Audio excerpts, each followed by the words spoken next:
words become toxic when they start changing the way we think and feel about education. They become toxic when we start using the wrong tool the wrong way. But when we hold kids' graduation to that, that's toxic.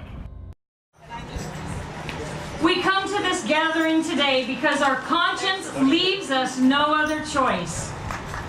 We found ourselves in full accord with the saying, "A time comes when silence is betrayal." That time has come for us in relation to toxic, high-stakes testing.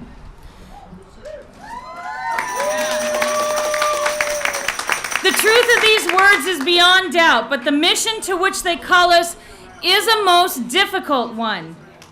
Even when pressed by the demands of inner truth, teachers do not easily assume the task of opposing their government's policies.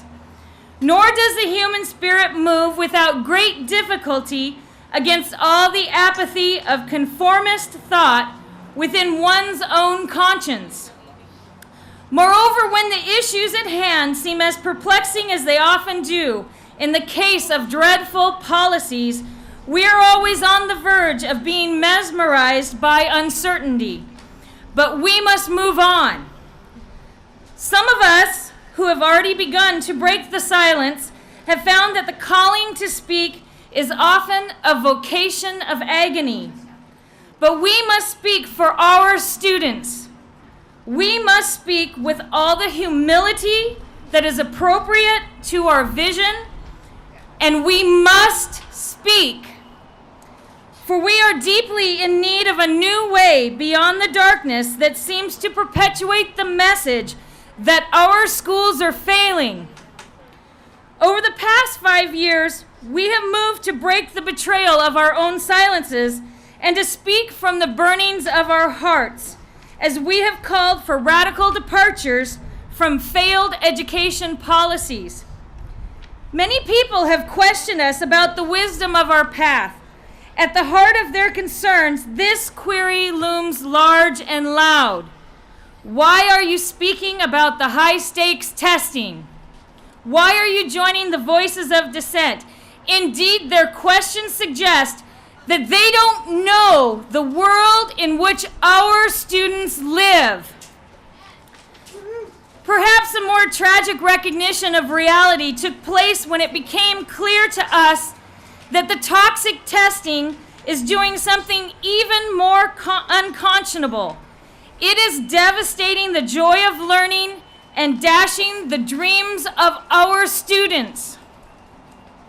We knew that we could never again raise our voices for our students without having first spoken clearly to those who set education policies that position our students for failure.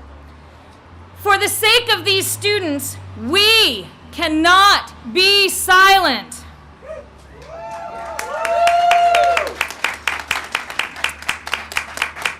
As we ponder the madness of high-stakes testing and search within ourselves for ways to understand and respond in compassion, our minds go constantly to our students.